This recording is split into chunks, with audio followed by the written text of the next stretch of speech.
Cable sports channel, except GSMC Sports Network is absolutely free. Just search. Hello everyone and welcome back to this edition of the GSMC Fantasy Sports Podcast. Hope you are enjoying the show thus far, but we are getting into our final betting preview of the week. We shift gears from more rankings into betting odds, and this will continue to be a theme as we go throughout the show. But I just want to go over some of my favorite games from this weekend and talk about some of my favorite money lines and spreads that I definitely feel like they could hit. So without further ado, let's jump right into our third segment of the day here.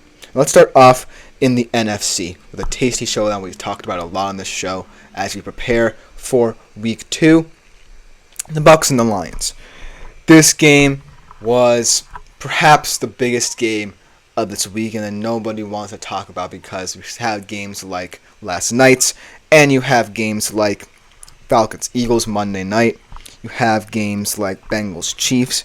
You have games like Cardinals-Rams, another interesting interdivisional matchup there.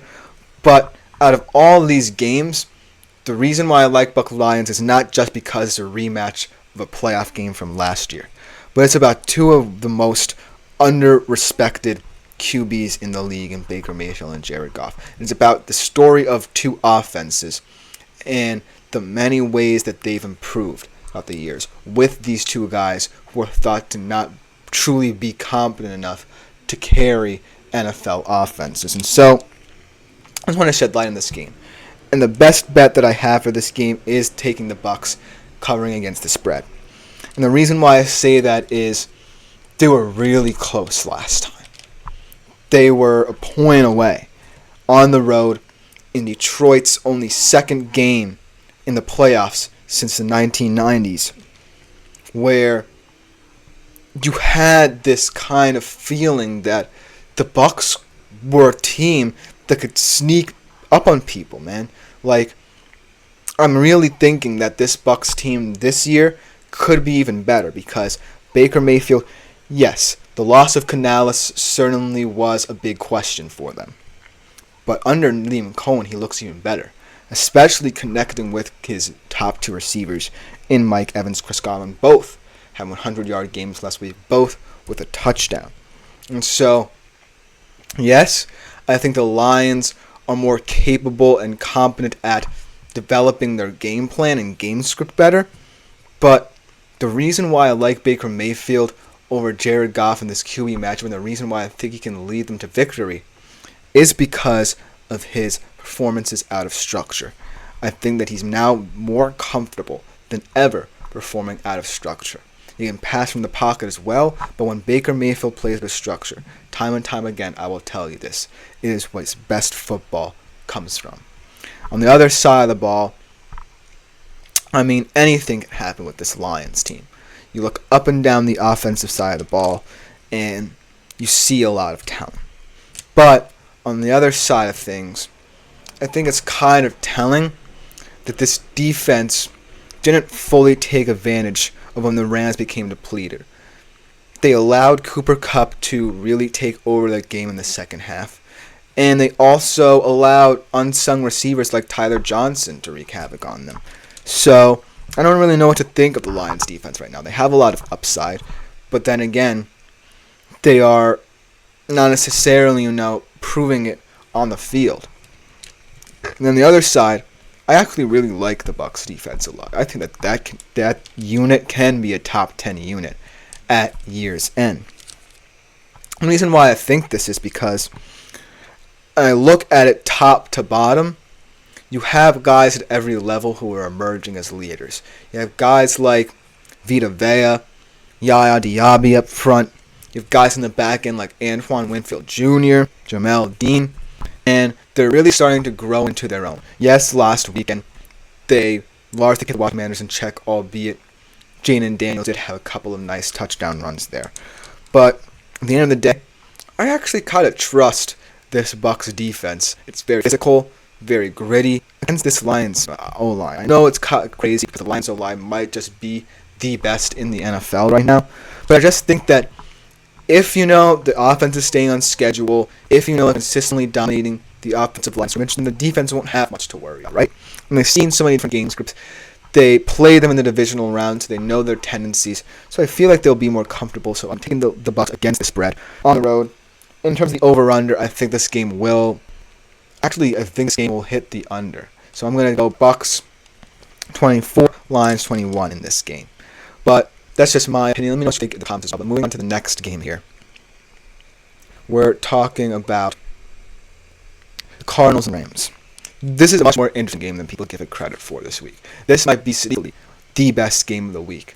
And not just because of the volatility of these offenses, but how important it could be for both of these teams' developments. I know it sounds weird for the Rams in terms of them being viewed as a quote-unquote developing team, but right now, that's where I see them in this offense. And so, I think at the end of the day, when you look at their depth and structure, that's when you have to consider, okay, this Rams team might just be okay. But then, on the Cardinals side of things, they can make it a little bit more frisky, and they can make it a little bit more fun in terms of the energy they provide to this game. And that's why I have them covering against the spread here.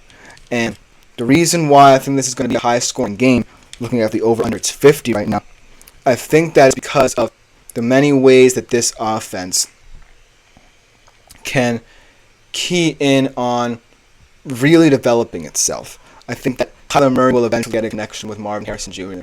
And Mark in the comments that he made about not being his job, I think that they'll find that rapport. I think that Trey McBride will also be big in the system. And then at the end of the day, I think that they'll find their rhythm. On the other side of things, the absence of Puka Nacua obviously hurt this team. The absence of some of its dominant O-linemen, and Joe Noteboom and Steve Avila, will also hurt them. Still, I really like the Cardinals in this game, and you should too as well. And then, let's go to perhaps the game of the week in terms of both teams playing here. It's the Bengals and the Chiefs. And I have this as my quote-unquote lock of the week because of the profile of this matchup right now. Chiefs favored by 6 at home, where, Joe Burrow is undefeated against Chiefs in the regular season, but you also have to look at the Bengals' early season problems with Joe Burrow as well. If this were later in the year, this game might have meant something, then I think Joe Burrow and the Bengals could go into Arrowhead and get a win. But that being said, even though they're one of the best teams in the NFL against the Chiefs, they don't feel like right now.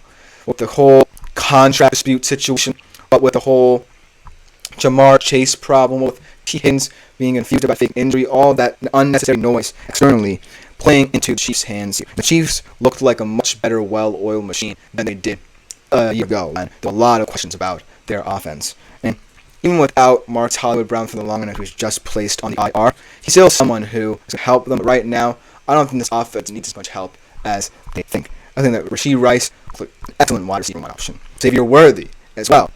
All the limited touches that he had, he made the most of them. Travis Kelce's still there. Yes, he did not have the best games against the Ravens, but that did not matter, as he was someone who I really think put into the hands of being that decoy kind of guy, allowing others to really share the wealth in this offense.